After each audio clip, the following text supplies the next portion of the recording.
pour beaucoup de gens, l'informatique, c'est de la magie. Au début, tu vois, tu te dis c'est trop bien, où je travaille que 6 mois de l'année. Puis après, tu arrives à 30 ans et tu fais qu'est-ce que j'ai fait de ma vie? Aujourd'hui, un dev qui n'utilise pas l'IA, il est un peu handicapé. On pense qu'il nous manque du savoir. La vérité, c'est qu'il nous manque juste des couilles.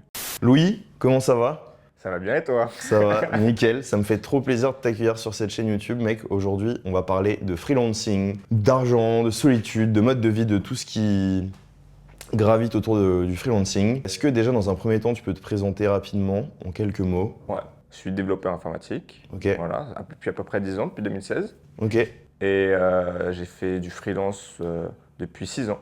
ok. La manière dont moi je fais du freelance, elle peut être un peu différente de d'autres développeurs freelance. Moi vraiment, je m'incruste dans les équipes et donc je ne fais pas des petits sites web, tu vois, WordPress ou autre. C'est vraiment, par exemple, j'ai travaillé chez Se Loger, je vais m'incruster dans leur équipe parce qu'ils ont des besoins de main-d'œuvre ponctuels, tu vois. Donc voilà.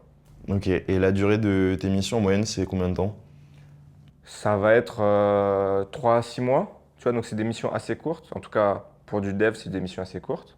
Le minimum que tu puisses avoir, c'est 1 mois, vraiment, tu vois. Ça m'est arrivé, j'en ai fait une. Mais sinon, on va plus être 3 mois parce qu'en fait, on veut recruter quelqu'un d'autre, tu vois. Et en fait, les process de recrutement, ils sont assez longs. 6 mois parce qu'on a un projet, tu vois, et on a besoin de deliver. Il nous manque soit de l'expertise, soit de la main-d'œuvre. Moi, c'est plutôt ce que j'ai fait, parce qu'en fait, je travaillais 6 mois et après, je faisais autre chose pendant les 6 autres mois. Ok, trop cool, c'est stylé comme expérience, enfin comme mode de vie. Et comment, du coup, tu as dit que tu as commencé en 2016, comment tu as trouvé ton premier client? Excellente question. En vrai, le premier client, c'est assez compliqué. Tu vois, et j'ai eu de la chance, et j'ai galéré en fait pour le trouver. J'ai eu de la chance parce que, en fait, quand tu es développeur, tu passes plein d'entretiens, en général. Et donc, j'ai passé plein d'entretiens, et notamment pour une startup qui s'appelle Shift Technology, qui existe toujours. Et en fait, j'avais passé tous les entretiens, et juste, j'avais 2 postes choisis. J'avais choisi l'autre boîte. Et 1 an plus tard, ils recrutaient des freelances. Et donc, j'ai pu être en contact avec eux et ils m'ont recruté. Et comme j'avais déjà passé les entretiens, en fait, j'ai pas eu besoin de refaire tous les tests techniques. Et ils ont accepté le TJM que je leur ai proposé. Ok, intéressant. Et le TGM, tu l'avais fixé comment ton TGM? Quand tu as commencé? Comme ça, au pif.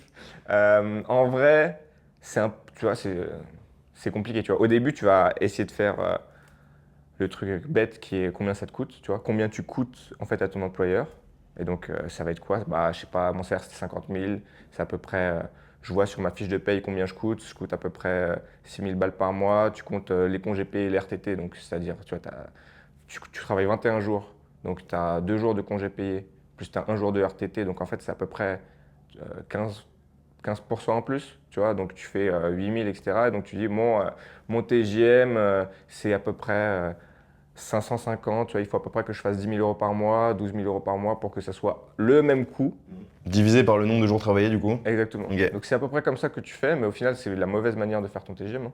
Tu vois, la bonne manière, c'est combien les mecs sont prêts à payer. Hmm. Donc au début, tu fais un peu au pif, tu vois si les gens ils sont prêts à payer ou pas.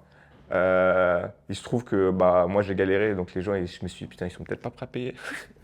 Et après, ce qui s'est passé, c'est que bah, ils ont accepté, tu vois. Donc j'ai eu mon premier client à 550. Il m'a fallu à peu près 3-4 mois de recherche. Et derrière, parce que moi, mes clients, c'est les recruteurs. Derrière, tu montres que tu es capable d'avoir des missions à 550. Du coup, ça veut dire, ah, du coup, il peut nous rapporter de l'argent. Et ensuite, ton prix est fixé. Parce que les autres, ils savent qu'il a été vendu à 550. Ouais, parce que la particularité de toi, c'est que tu as quand même. Tu bossais pour des agences qui, eux, te plaçaient chez des clients. Tu n'étais jamais en direct avec tes clients. Ouais.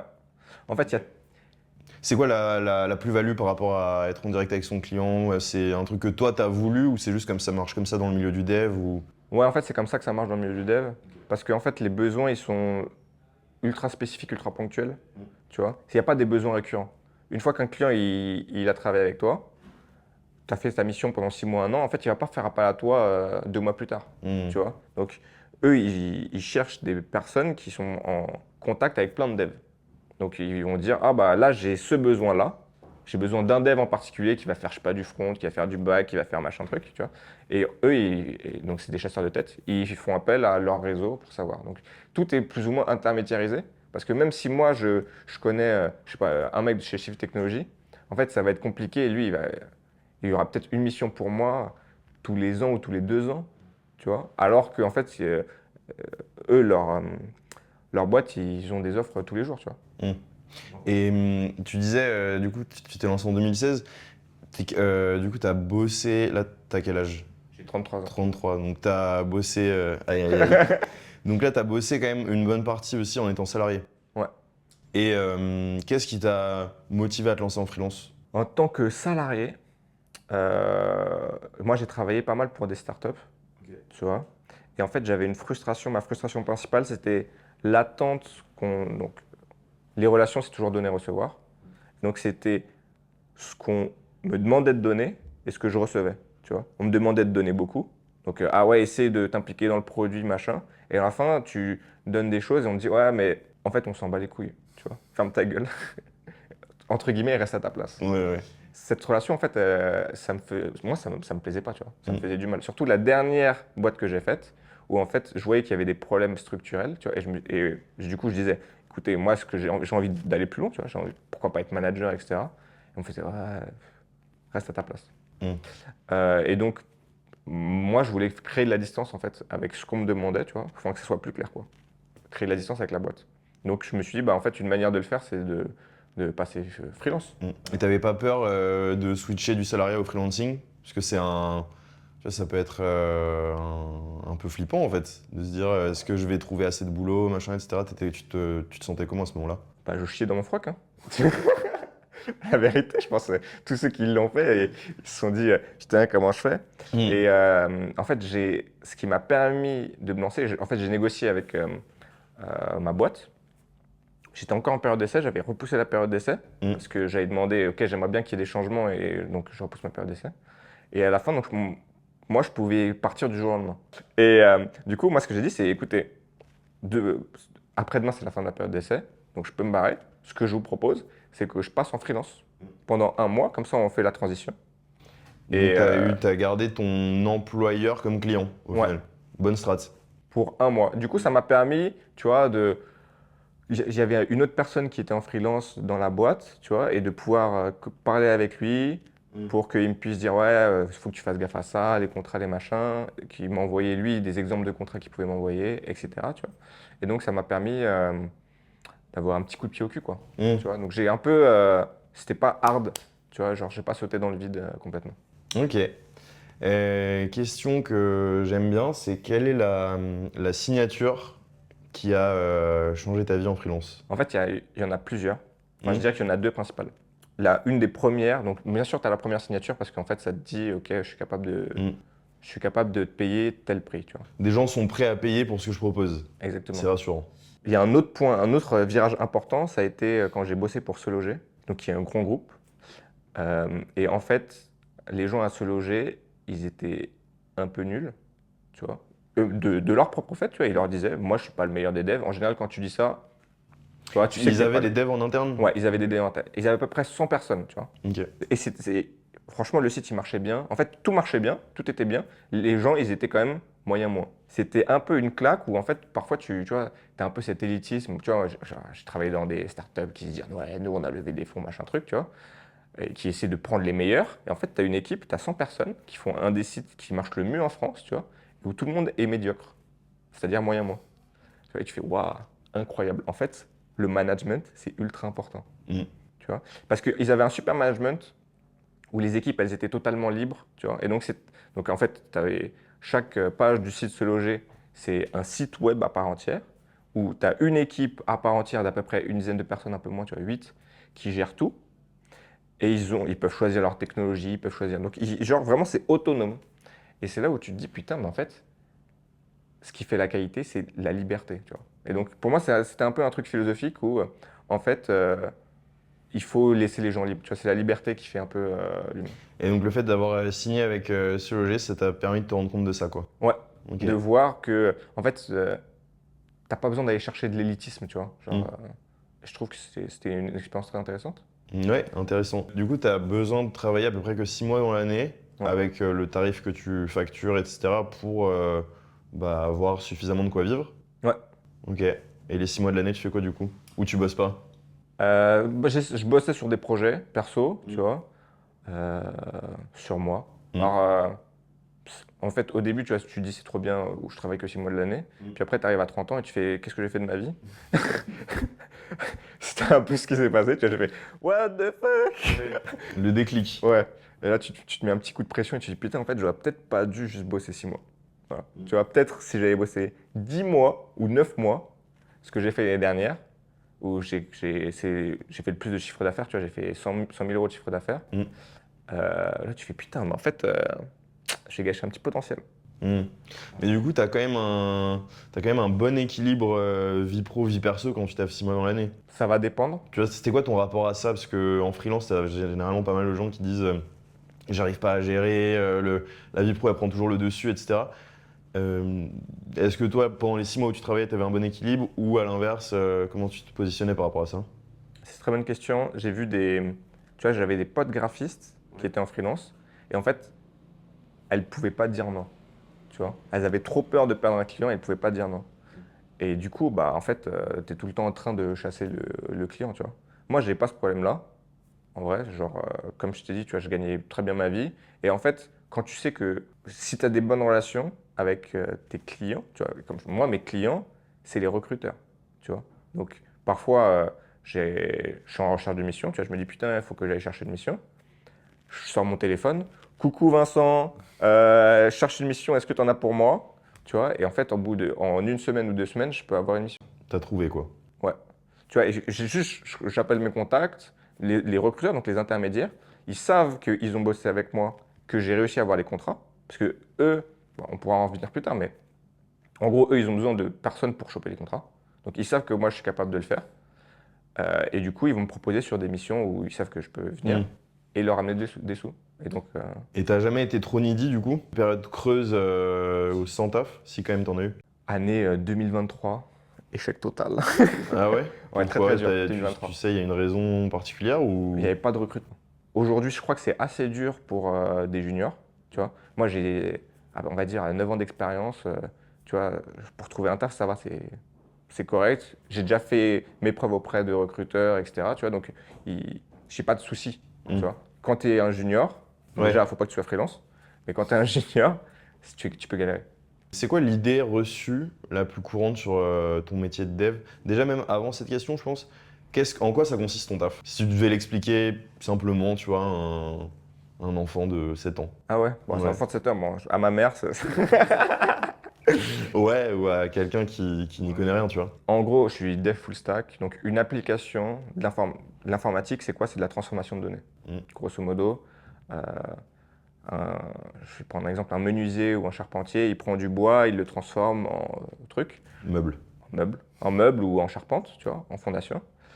Moi, je prends des données qui sont récupérées informatiquement et je les transforme pour créer soit des actions dans le monde réel, soit des actions de données, quoi.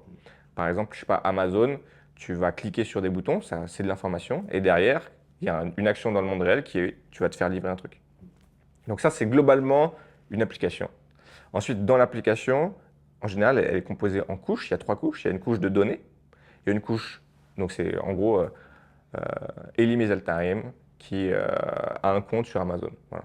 Ensuite, tu as une couche de business logique, c'est-à-dire que quand je fais un clic, c'est tel entrepôt, tel article, il y a combien en stock, est-ce que c'est en promo, etc. Est-ce que c'est dans son panier ou est-ce qu'il l'a commandé, est-ce que c'est une facture, etc. Donc ça, c'est donner du sens à la donnée. Et ensuite, tu as la troisième couche qui est l'interface, ce que tu vois, là où tu fais tes clics-clics. Moi, je travaille sur l'ensemble de cette pile, Mm. donc sur toutes les couches. Et c'est pour ça c'est une pile, donc c'est une stack en anglais. Donc c'est pour ça qu'on dit que je suis full stack. C'est parce que je travaille sur toute la couche. Toute la chaîne de production de la donnée, quoi. Exactement, Et du traitement derrière. exactement. Ok. Et du coup, est-ce qu'il y a, pour reprendre ma question d'avant, est-ce qu'il y a une idée reçue sur ton métier? C'est un peu compliqué parce que en fait, pour beaucoup de gens, l'informatique c'est de la magie, Mm. tu vois. Genre, Après, aujourd'hui, j'ai quand même l'impression que il y a eu cette époque où le dev, c'était Mister Robot, le mec capuche avec des lignes de code à la Matrix qui est fait et tout. J'ai l'impression qu'on se détache un peu de plus en plus de ça. Mais pour moi, ça reste un peu quand même toujours une idée reçue sur les devs. C'est un peu les geeks de la boîte, quoi. Genre, il y a un peu ce truc-là. Tu te trompes pas, mais pour la majorité des gens, en fait, le codage, Mm. c'est un truc mystérieux, tu vois. Ils savent pas ce que c'est. En fait, tout ce que tu fais, c'est t'écris du texte, tu vois. Comme un écrivain, t'écris du texte. Mais sauf que c'est pas des lecteurs que t'as, c'est des machines, quoi. Mm. Et Je pense qu'il y a ce truc, toujours, quand tu connais pas du tout un sujet, ça a l'air d'être vraiment nébuleux et compliqué. Et typiquement, j'avais fait la formation Open Classroom sur HTML. Bon, ouais, les gens en commentaire vont m'insulter. Mais HTML, oui, c'est pas du dev, machin, etc. Mais bon, c'est déjà, tu comprends, ok, il y a des balises, des lignes de code, des trucs, tu comprends un peu comment les choses interagissent entre elles. Et ça fait moins peur déjà dès que tu as compris un peu le niveau zéro. Peut-être un jour les gens seront tous plus éduqués au code et du coup ça aura plus cette image-là des trucs compliqués. je pense que l'idée reçue principale qu'il y a, c'est que un dev, tu gagnes bien ta vie. Mm. Tu vois, genre il y a eu tous ces trucs de bootcamp, machin. Ouais. Le dev, c'est facile, tout le monde peut faire ça. Tu vas bien gagner ta vie. En vrai, c'est pas vrai. Mm. Tu gagnes correctement ta vie, tu vois. Genre, c'est bien, mais tu seras jamais riche en étant dev. Tu es vite capé, parce qu'en fait, tu restes principalement un coût, contrairement à un sales, tu vois, où tu es un investissement. Mm. Et en fait, c'est pas du tout facile. Moi, je conseille pas aux gens de faire du dev, parce que c'est continuellement remettre en question tes connaissances, et c'est apprendre continuellement, et en fait, c'est ultra dur. Voilà, c'est painful as fuck. Euh, et si t'as pas un truc qui, comment dire, qui te drive, tu vois. Tu as des mecs qui veulent apprendre à dev parce qu'ils ont un projet derrière. Là, tu peux, euh, comment dire, passer outre ces obstacles. Mm. Mais si jamais, si tu veux juste avoir un CDI, pépère, machin, en fait, tu vas te casser la gueule et tu vas pas y arriver, quoi. Ouais. Donc, Et t'as eu des projets perso toi avec le dev du coup? ouais, des tonnes. Ok. Je sais pas, si tu devais en citer un ou deux là dont t'es fier ou qui ont abouti à quelque chose. Alors, il y en a que un qui a abouti à quelque chose. Et en fait, c'était une app pour m'autodiscipliner. Ce que je voulais, c'était recevoir des notifications où en fait je reçois des mails, tout simplement parce que c'est un truc classique. Tout le monde a des mails, donc je reçois des mails en me disant ok, qu'est-ce que je veux faire aujourd'hui? Et je réponds à ce mail et derrière ça alimente une base de données et ça me fait des rapports toutes les semaines. Et en fait j'ai deux types de to-do list. Et en fait c'est une app de to-do list à la con, Mm. mais juste l'interface de cette app, c'est pas une interface graphique, c'est une interface mail qui est un peu plus chiante. Ok, ouais, tu t'envoies des mails à toi-même où on te dit. Ouais. Et ça te rappelle ce que t'as par exemple mis la veille pour le lendemain? Ouais. Non, ce genre de truc? Ce que tu as enfin, ce que t'as pas réussi à faire, tu vois, mais c'est pas en mode ah t'es mauvais, tu Mm. vois, c'est plus bah N'oublie pas que t'as ça sur le ouais feu quoi. et t'as mal estimé, réestime mieux quoi. Mm. Voilà, plus Ok. dans ce mood-là. Question qui est plus éducationnelle, mais comment t'as appris ton métier? Est-ce que t'as fait une école où t'as appris à dev? Est-ce que t'es un enfant de YouTube et t'as grindé les tutoriels à gogo? Est-ce que c'est les deux? Et même au plus global, qu'est-ce que tu penses des écoles de dev si t'en as fait par exemple? Moi j'ai fait parcours classique, on va dire, c'est-à-dire prépa, école d'ingé en informatique, tu vois. Et derrière j'ai fait des stages. Voilà. C'est là où j'ai vraiment appris, T'apprends à dev en école d'ingé? vite fait. Ouais, t'as des initiations un peu quoi. Ouais, tu comprends vite fait les bases, mais en fait, tu as une partie théorique, tu vois, qui est à moitié flinguée. Tu as t'as une partie théorique qui permet à peu près de comprendre ce qui se passe dans la machine, mais en fait, tu sais pas dev. Tandis que tu vas voir, je sais pas, des écoles 42, Epitech, etc., qui sont, Ils sont un peu les plus connus du milieu d'ailleurs. ouais, qui ont une approche qui est valide, tu vois, mais qui est plus artisanale, tu vois, genre comment ça marche que, je sais pas, l'histoire, comment ça fonctionne derrière. Tu penses que les écoles qui t'apprennent du coup le dev, donc 42, Epitech, etc., tu penses que c'est vraiment utile, un peu utile, que tu peux complètement apprendre ton métier aussi en autodidacte? Enfin, comment tu considères ces écoles-là? Je trouve que c'est de l'enseignement totalement valide, hein. Après, ça Mm. dépend, c'est comme tout, il n'y a pas d'enseignement standardisé, ça dépend de chacun. Tu vois, tu as des personnes qui vont être mieux dans quelque chose de plus Mm. théorique, école d'ingé, etc., tu vois, qui ont besoin de être intellectuel. Et tu vas avoir des gens qui ont besoin, au contraire, de mettre les mains dans le cambouis et d'apprendre par le manuel, tu vois. Et c'est pas, c'est juste chacun a des besoins différents. Ouais, les deux se valent. Mais tu vois, typiquement, c'est vrai qu'il y a pas mal d'écoles de créa pour devenir acteur dans le cinéma, même dans le graphisme, les illustrations, etc. Où au final, il y a plein de gens qui, eux, ont appris à faire ça chez eux juste parce qu'ils sont passionnés du truc et ils n'ont jamais eu la validation d'un tampon d'une école, d'un truc. Et ça n'empêche qu'ils peuvent être très bons dans ce qu'ils font aujourd'hui et en vivre, etc. quoi. Donc, Bah, tu vois, tu l'as dit, le diplôme, c'est un tampon. ouais, En fait, c'est une certification pour te dire, l'État valide que tes connaissances, elles sont, tu vois. ouais. Mais Même, je pense, pour un profil un peu junior qui se lance, c'est rassurant aussi pour les boîtes de se dire. Ok, le gars vient de telle école, donc c'est un gage de qualité un peu quoi. exactement, c'est un label qualité, grosso Mm. modo, tu vois. Le diplôme, c'est un label qualité, mais en fait, tes clients, c'est aussi un label qualité, tu vois. Mm. Genre, tes productions passées, c'est aussi une manière de label qualité. La seule différence, c'est que c'est quel savoir ça met en avant. Au niveau de ton mode de vie, la journée type de Louis en freelance, d'un développeur en freelance, ça ressemble à quoi? Ça dépend, en fait, il y a à moitié des journées type, Ok. parce que, en fait, je travaille pas tous les jours, premièrement. Et ensuite, maintenant, tu as pas mal d'hybrides. Donc, c'est-à-dire, parfois, je vais me réveiller chez moi à 9h, Mm. 9h30, pour travailler à 10h. Et d'autres fois, je vais devoir me lever plus tôt pour aller au bureau, tu vois. Mm. Donc, Ah, parce que tu bosses chez tes clients?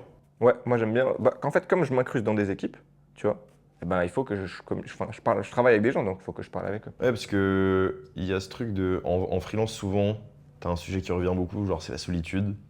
Parce que les gens travaillent souvent de chez eux, donc en télétravail, enfin voilà, et du coup, qui dit travailler de chez toi, dit travailler seul si tu vis seul. Ouais. T'as déjà souffert de solitude, toi, en freelance? Enfin, le fait que tu puisses aller bosser chez tes clients, du coup, j'imagine un peu moins. Je peux comprendre que en fait, tu peux créer que des relations éphémères, Mm. ce qui peut être frustrant, tu vois. Ok. Mais sinon, moi, j'allais chez les clients et j'avais pas de soucis. Et comme une bonne partie de mon taf, en fait, c'est pas du hard skill, c'est au contraire de créer des relations, Mm. tu vois, parce qu'il faut que mon client, donc le chasseur de tête, il soit content. Pour que lui, il soit content, il faut que j'ai eu des bonnes relations avec mes collègues, tu vois, que les collègues disent, ah, travailler avec Louis, c'est super, Mm. tu vois. Pas juste, il est super efficace, mais aussi, ah, j'aimerais bien continuer de travailler avec lui. C'est un humain sympa. Exactement. Ok. Ce serait quoi ton plus gros fail en freelance? Ou ton plus bel échec, si tu veux que je dise ça Ça me paraît d'une gros. manière plus simple. C'était quand justement, j'ai pas travaillé dans une équipe, tu vois. Mm. Mais j'ai travaillé pour en fait, l'inconvénient de faire du freelance en dev, c'est pas l'aspect humain, en fait, c'est l'aspect production. Et pour changer, j'avais contacté un mec qui faisait du consulting sur du lean management, etc. Et je l'avais contacté et lui, il me disait, bah en fait, moi j'ai un site, tu vois, je suis en train de développer quelque chose, une boîte, et on a besoin de personnes techniques pour pouvoir travailler. Et si tu veux, tu travailles, tu me fais un discount, et moi, je te fais une formation pour que tu puisses faire ta transition, quoi. Donc j'ai fait ça. Lui, il travaillait avec une meuf qui s'occupait, en fait, qui gérait toute cette partie, puisque lui, il faisait des formations, il faisait du coaching, etc. Donc il avait plein d'activités, il écrivait des livres. Et la personne avec qui je bossais, donc sur son app, sur son site, ouais, son app, on va dire, en fait, ça s'est mal passé. Donc ça a duré, c'était censé durer 3 mois, ça a duré 2 mois. C'était l'enfer en termes de management, etc. Donc très très mauvaise expérience. Et en fait, le truc, c'est que j'étais tout seul. Tu vois. J'étais tout seul à gérer cette relation, je ne savais pas faire. Donc j'ai beaucoup appris, je me suis pris des énormes coups de coude. Et ça s'est mal fini? Ouais, c'est mal fini. Ouais. C'est-à-dire, vas-y, développe un peu. On a quitté prématurément. Et à la fin, j'étais tellement mal que j'ai pas facturé le dernier mois. Tu vois. Ok. Genre, je me suis dit, putain, c'est. Que t'avais travaillé? Ouais, j'avais travaillé la moitié du mois, tu vois. Comme c'était un discount, tu vois, c'était 3000 balles, Mm. tu vois. Ce qui est beaucoup et pas beaucoup. Mm. Et du coup, je me sentais mal et ça a niqué ma confiance, de ouf. Psychologiquement, ça t'a pollué quoi. Ouais. Je me suis demandé, putain, en fait, je suis nul. En fait, est-ce que je suis vraiment nul? Est-ce que c'était cette mission qui était éclatée?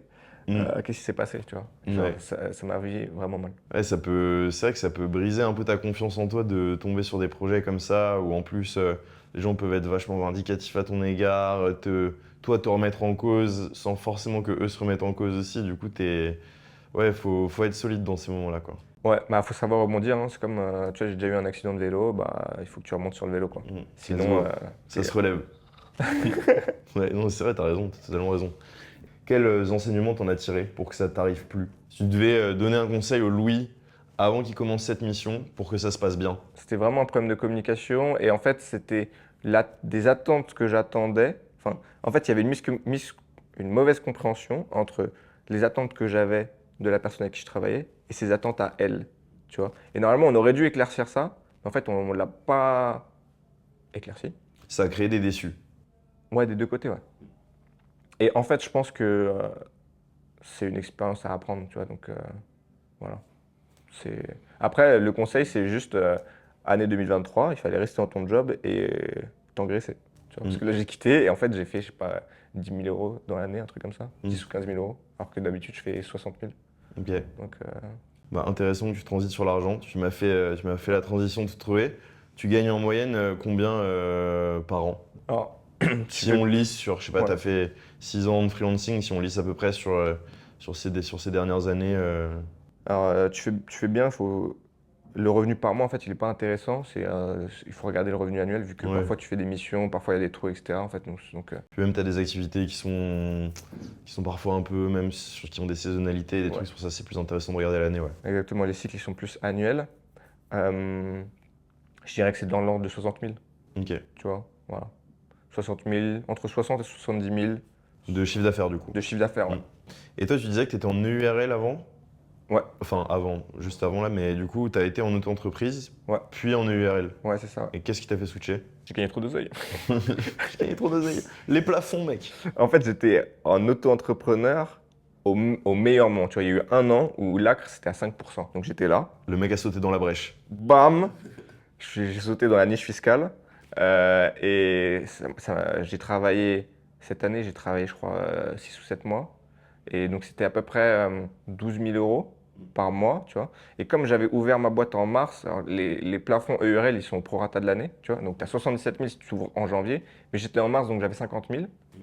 Et en fait, j'ai sauté le plafond. Et ils m'ont dit, hop, hop, hop, l'année prochaine, Ouais, tu peux plus être en auto-entreprise, ouais, quoi. l'année prochaine, t'es une vraie boîte, là.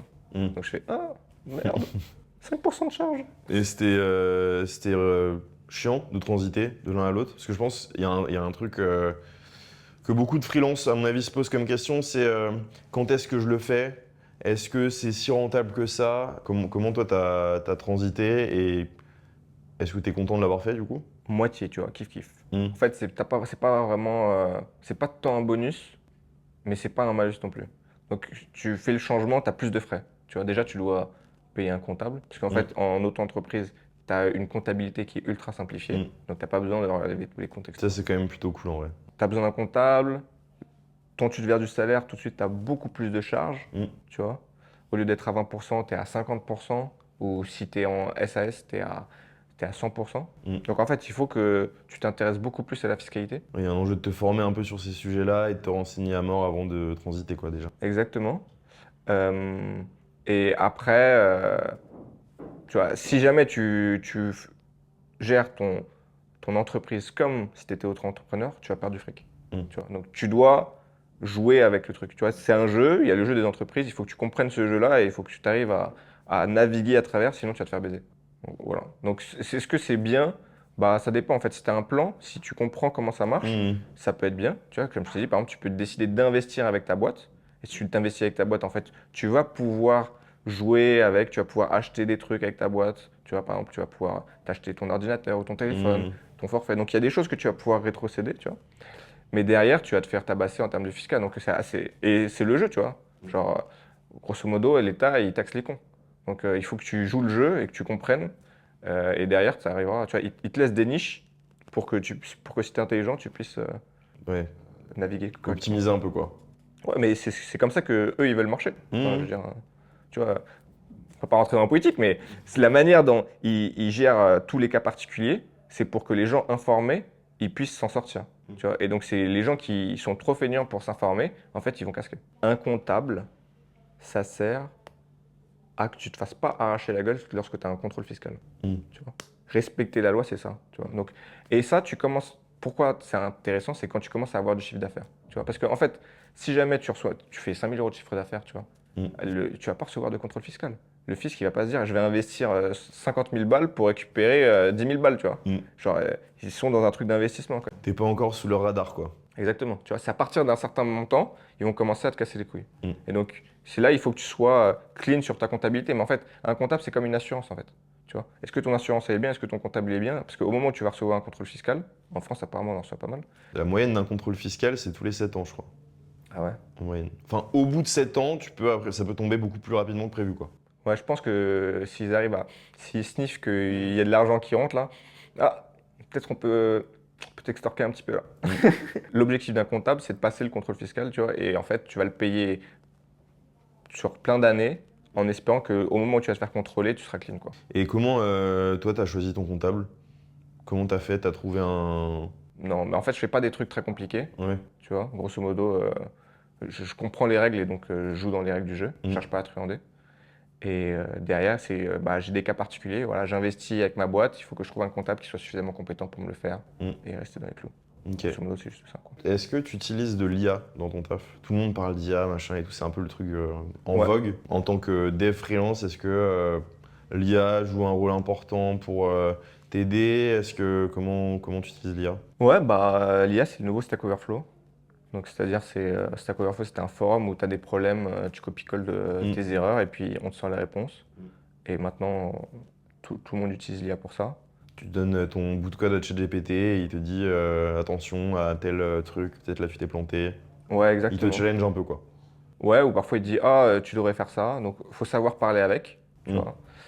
Mais ouais, j'utilise tous les jours. Tous les jours, j'utilise l'IA. Et aujourd'hui, un dev qui n'utilise pas l'IA, il est un peu handicapé. Il perd du temps. Il court pieds nus. Il court pieds nus. Très belle image. Donc tu disais tout à l'heure que du coup tes clients c'était pas les personnes pour qui tu travaillais directement, c'était des recruteurs un peu comme au final de l'intérim. On pourrait dire Ouais. ça comme ça, tu passes par des agences Ouais, qui c'est ça. elles te placent dans des boîtes. Et tu voulais revenir dessus, du coup tu voulais me dire quoi là-dessus? En fait, dans la majorité des freelances, tu vois, freelance graphiste, etc., tu vois, tu travailles directement avec le client. Et donc, ton client, c'est les personnes chez qui tu travailles, tu vois. Et chez les devs, en tout cas chez les devs comme moi, nos clients, c'est les recruteurs. Donc, c'est ultra important de comprendre, tu vois, pour avoir tes premières missions, etc., en fait, de comprendre l'écosystème, la chaîne de vente qui se passe.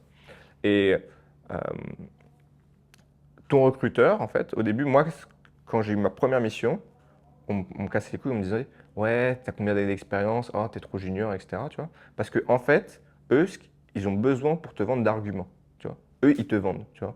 Donc, t'es un poulain.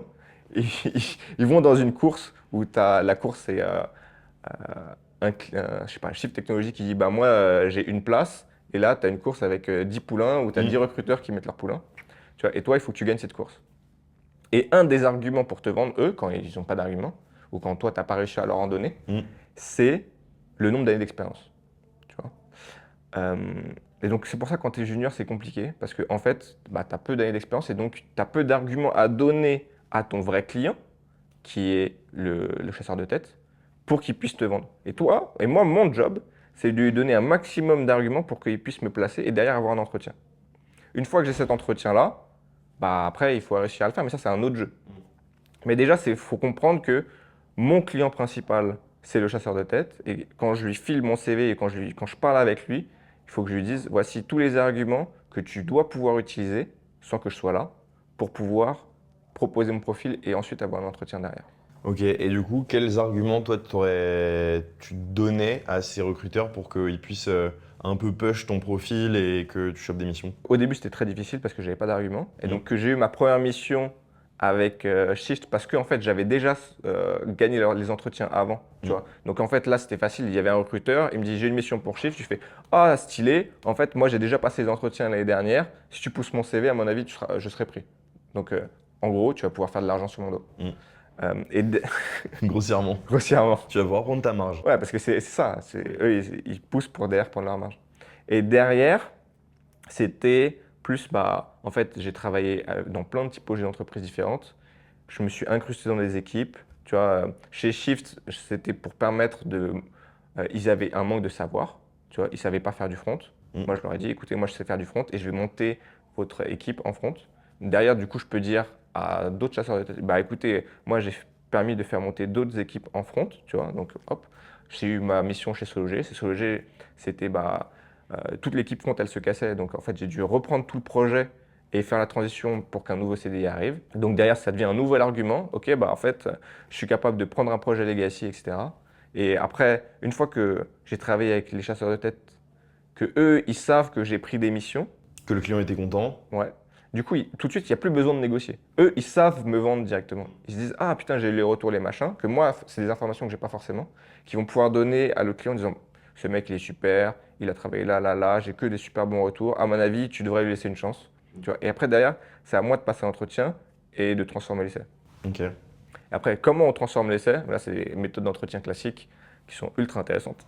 Mais en gros, ce qu'il faut comprendre, c'est que quand tu passes un entretien, que ce soit toi en tant que freelance ou autre, il faut comprendre que le mec, il pense que tu peux faire le job, mais il a un doute. Tu vois? Et il a un doute sur tous ses candidats. Et toi, ton objectif, c'est de trouver son doute et de le rassurer. Et il m'est arrivé pas mal d'entretiens où, en fait, je- au bout d'un moment, tu vois, donc moi, il faut que je pose des questions, en fait. C'est ça, hein. C'est pas te vendre, ah, regardez, j'ai fait tout ça, tu vois. C'est tu poses des questions, tu comprends quel est le doute. Par exemple, chez Shift, le doute, c'était euh, le CTO. Il se demandait pourquoi il y a un an, j'avais refusé de venir dans leur boîte et pourquoi maintenant, j'accepte de venir, tu vois. Et donc, il savait pas et il était un peu méfiant. Et en fait, quand j'ai compris ça et que du coup, j'ai réussi à le rassurer, tu vois, toute sa position, elle a changé, toute la philosophie de l'entretien a changé et là, j'ai Ouais. gagné. Le mec s'est ouvert, quoi. Ouais. Et donc, c'est vraiment ça, l'entretien. L'objectif de l'entretien, c'est de trouver le doute qu'a la personne. Et si tu es capable de la rassurer là-dessus, de la rassurer. Tu vois. Donc, parfois, ça peut être, par exemple, ah, tu es senior, mais est-ce que tu as déjà pris des projets de bout en bout, tu vois? Ah, bah oui, écoute, j'ai déjà pris des projets de bout en bout. Ou non, mais en fait, ça m'intéresse, etc. Tu vois. Et il faut le rassurer là-dessus. Et une fois que tu as fait, après, c'est bon, tu as transformé le truc, quoi. Est-ce que tu as déjà un client qui t'a pas payé? Non, ça m'est jamais arrivé. Ça Ok. m'est jamais arrivé parce qu'en général, vu que je travaille avec des intermédiaires, et pas avec le Oui. client principalement, donc ça va. Et en général, c'est des petits clients qui payent pas, souvent. Tu vois, c'est pas des... Et comme moi, je m'incruste dans des boîtes qui ont déjà, tu vois, qui dépensent déjà des centaines de milliers d'euros en dev, en fait, Ouais, et puis à partir du moment, j'imagine, où tu passes par une agence, c'est que tu as déjà les moyens de pas passer en direct. Enfin, tu ouais. as, aussi les moyens que les gens prennent leur marge sur le recrutement, etc. Donc c'est des plus gros budgets, quoi. Il y a un truc aussi qui est important, c'est qu'en fait, t'es rarement payé à l'heure, tu vois. Donc moi, à un moment, je connaissais une meuf qui mettait des coups de pression. Tu vois, genre, oh, j'ai mis une facture de 30 jours, je te mets coup de pression pour que tu puisses me payer tout de suite là, parce que sinon, la loi, machin truc. Et en fait, au début, je m'étais dit, bah vas-y, je suis pas payé au bout de 30 jours, what the fuck, tu vois, est-ce que c'est si dur? Mais en fait, il faut que tu aies une bonne relation sociale, tu vois. La relation sociale, ça prime. Et donc, si tu mets coup de pression, tu casses la confiance que tu étais censé avoir. Alors, tu vois, parfois, tu vas te faire arnaquer. Il y a des gens qui peuvent abuser aussi et te payer, même des grands groupes, hein. Moi, j'ai bossé avec quelques grands groupes et c'est vrai que parfois, ils te disent on paye à 30 jours et puis ils te payent au bout de 45, 50, Ouais. voire 60. Si t'es vraiment à cette mission près, ça peut te foutre dans la merde. Donc les gens, il faut aussi les relancer, etc. Ouais. Moi, c'était pas mon cas. J'ai pu un peu laisser le truc couler. Ils ont fini par me payer. Mais ouais, c'est pas toujours facile. Non, non, moi, mon pire client, c'était l'État. Ok, Tu vois. Et grosso modo, ça payait tous les 2 mois. ok. Pas être pressé, quoi. Non, et en plus, il n'y avait pas de contrat. Tu travailles au black pour l'État, quoi. C'est ouf. Il n'y a pas de contrat et ils te payent, tu vois, tous les 2 mois, tu reçois 2 fois plus d'argent, tu vois, tu reçois et le mois d'avant et le machin, et tu fais what the fuck? C'est n'importe Mm. quoi. C'est abusé. Mais donc ouais, t'as jamais eu de mauvaise expérience de paiement, un peu de retard, mais jamais une personne qui a fait le mort et qui a essayé de te la mettre à l'envers, quoi. Non, ça n'est jamais arrivé. Est-ce que tu as eu une meilleure dépense en freelance, un investissement que tu as fait quelconque qui, selon toi, a été une de tes meilleures dépenses? Pas tellement, hein. En vrai, même dans ma vie de tous les jours, je suis pas ultra dépensier. Hmm. Et donc, en fait, juste, je surcharge mon MacBook et Ok. mon téléphone. Voilà. C'est vraiment juste ça. Donc un bon ordi déjà, bon investissement. Allez, un des meilleurs investissements, ça serait ChatGPT Pro. Enfin, pas Pro, pas le truc à 200 balles, hein. Le truc à 20 balles, tu vois. Et voilà. Pourquoi? Pourquoi? Bah parce qu'en fait, tu utilises ça tous les jours quand tu travailles. Hmm. Donc, c'est 20 balles. Si tu travailles correctement, tu fais 500 balles par jour. C'est ok. Et quelle est la plus-value d'avoir la version à 20 balles par rapport à la version gratos? Je crois que tu n'as pas de quota. Ok. Voilà. En gros, tu Tu peux peux faire autant de spammer. recherches que Ouais, tu tu peux veux. tester les différents modèles. Parce que je crois que c'est pareil pour Claude ou autre. Tu vois, en gros, tu peux tester les différents modèles. Parfois, tu en as qui vont être mieux pour ton problème ou pas. Tu peux générer des images, même si moi, j'en ai pas tellement d'utilité. Mais Quelle strat tu donnerais à un freelance là, qui veut se lancer demain, aujourd'hui même? il faut comprendre, tu vois, je t'ai dit, il faut comprendre le client, il faut comprendre qui te vend, comment on te vend. Le premier truc à comprendre, c'est qu'en fait, en freelance dev, t'es pas payé pour apprendre, tu es payé pour deliver. Mm. Tu vois. Et donc, on te paye un peu plus cher. Tu vois, je t'ai dit, on a fait les calculs, tu coûtes à peu près 8000 balles. Et en vrai, en CDI, tu coûtes à peu près 8000 balles. Et en freelance, tu as coûté 10-12 000. Tu vois, donc il y a une plus-value qui est à peu près allez, 25%. Tu vois. Après, tu dis en freelance dev, mais j'ai l'impression qu'en freelance tout court, d'une manière générale, les gens achètent un résultat. Ouais. Mais que tu peux plus facilement fake, tu vois, peut-être pas. Mais quand tu fais, je sais pas, du graphisme ou autre, tu vois, tu peux vendre autre chose. Là, enfin, peut-être pas en fait, peut-être que je raconte de la merde. J'ai pas l'impression. Enfin, moi, pour typiquement mon exemple de la vidéo, c'est que les gens achètent une vidéo, la vidéo, tu leur délivres à la fin. Si la vidéo, elle est pas ouf, comme si ta feature en tant que dev, elle est pas ouf, les gens vont être à moitié contents, quoi. En fait, ce que je voulais dire, c'était pas tant sur le résultat, Mm. c'était plus sur le travail que tu vas faire. Tu vois. Pourquoi on te paye plus cher qu'un CDI, légèrement plus cher qu'un CDI? Il y a deux raisons. Le fait est que le premier, c'est tu es instant là, tu vois. C'est-à-dire que moi, littéralement, j'ai un call mardi, tu vois. Mercredi soir, on me dit, bon, voilà, tu bosses lundi. Et donc, tu vois, j'ai signé un contrat en 3 jours, enfin, en un jour et demi. Et j'étais dans les bureaux le lundi de la semaine d'après, tu vois. Genre, T'es vraiment, c'est comme ça. t'es une total spice en fait. On t'appelle et tu pars dans le casier. En plus, j'ai même eu le temps de négocier, tu vois. C'est pour ça le dire. Mais faut que tu sois disponible tout de suite. Donc, on te paye en bonus pour ça. Et aussi pour faire le truc que soit les gens ne savent pas faire, soit que les gens ne veulent pas faire. Mm. Tu vois. Et ce qui n'est pas forcément le cas lorsque tu fais de la vidéo, en général, c'est parce que tu n'as pas les compétences en interne. Tu vois. Moi, comme je vais dans une équipe, ils ont des compétences en interne. C'est juste que soit ils ne savent pas, tu vois, par exemple, Shift, ils n'avaient personne pour faire du front, ils avaient besoin de freelance pour faire du front tout de suite. Soit c'est parce que, en fait, juste, ils n'ont pas envie de faire ça. Tu vois, j'allais travailler à la BNP parce qu'en fait, ils ne voulaient pas faire de la maintenance et donc ils se sont dit, bah, je vais prendre un externe pour faire de la maintenance. Mm. Donc, ça, c'est le premier truc à comprendre, c'est que tu ne vas pas apprendre. Tu vois, soit tu vas faire des choses que tu sais déjà faire, soit tu vas faire des choses que personne ne veut faire et ça va être relou. Mm. Ce qui peut être chiant. Tu vois. Et le deuxième truc qui est important, si tu veux être freelance, en fait, il faut que tu sois expérimenté parce qu'on te paye pour des choses que tu sais faire. Là, c'est la même chose. Et en fait, c'est généralement chiant. Voilà. Mm. C'est pas un grand kiff. Tu vois, tu as la solitude, tu parlais de solitude. Le problème quand tu es un freelance dev, c'est pas la solitude, c'est ta production. Parce qu'en fait, la production que tu vas faire, elle t'apprend pas. Tu vois. Et Mm. vivre, c'est apprendre. Donc, tu n'apprends pas tellement des nouvelles choses et tu tournes en rond. Et c'est pour ça que tu as plein de mecs qui décident de se casser ou qui travaillent que 6 mois parce qu'en fait, à la fin, ils sont lobotomisés. Quoi. Tu vois, il vaut mieux se lancer quand tu as 4-5 ans d'expérience. Ok. Tu vois, parce que comme ça, c'est plus facile de te vendre. Te former dans une boîte en CDI, CDD, ce genre de trucs, et ensuite switcher sur du freelance. Ouais. Ok. Tu vois, au moins 4-5 ans d'expérience, comme ça, en fait, les recruteurs, ils peuvent te vendre facilement et tu vas pas galérer à trouver des missions, etc. T'es un profil plus rassurant, quoi. Ouais. Et le deuxième truc, en fait, c'est de pas trop penser. Tu vois, juste lance-toi. En fait, tu vois, les gens qui construisent, je pense que tu es bien au courant de ça. On pense que ce qui nous manque, c'est des connaissances, c'est du savoir. Tu vois, on pense qu'il nous manque du savoir. La vérité, c'est qu'il nous manque juste des couilles. Tu vois, donc Non, ça, faut se lancer, quoi. c'est en faisant que tu apprends le plus. Moi, je suis convaincu de ça 100%. Et en fait, le seul regret que tu peux avoir, tu vois, au bout d'un moment, quand tu as suffisamment d'expérience, c'est juste, j'aurais dû me lancer plus tôt. Et on va conclure cette interview. Comment on peut suivre ce que tu fais? Qu'est-ce que tu fais aujourd'hui? Est-ce que tu as des réseaux, un endroit où on peut voir ce que tu fais? Aujourd'hui, je suis en train donc, j'ai décidé de me faire grossir des paires de couilles. Non, je suis en train de lancer ma boîte, une start-up, tu vois, sur un projet que je faisais en parallèle, qu'on est en train de convertir en start-up. Voilà. Et ça avance lentement, c'est un autre challenge, c'est d'autres difficultés.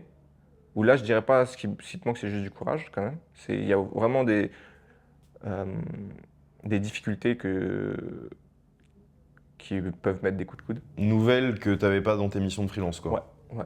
Bah, en fait, c'est comment tu vends, c'est toute une partie de sales, tu vois, comment tu fais rentrer de l'argent, comment tu décides de ta stratégie, etc. Et donc, c'est vraiment une autre manière de penser. En fait, il faut réfléchir autrement que juste faire ton artisanat. Et du coup, c'est une boîte de quoi que t'es en train de créer? C'est une boîte, c'est un SaaS d'IA pour des grandes écoles. Ok. Voilà. Donc, je suis en train de monter ça et j'espère que ça va bien marcher. On verra si ça. Ok. Et peut-être que je ferai une chaîne YouTube ou autre pour essayer de De parler de partager ça? cette aventure. Ouais, ok. Hyper intéressant. Bah écoute, Louis, merci beaucoup. C'était très Merci cool à de te toi. recevoir ici. Et puis, allez suivre ce que fait Louis. Les liens seront dans la description. Et puis, bisous. Ciao.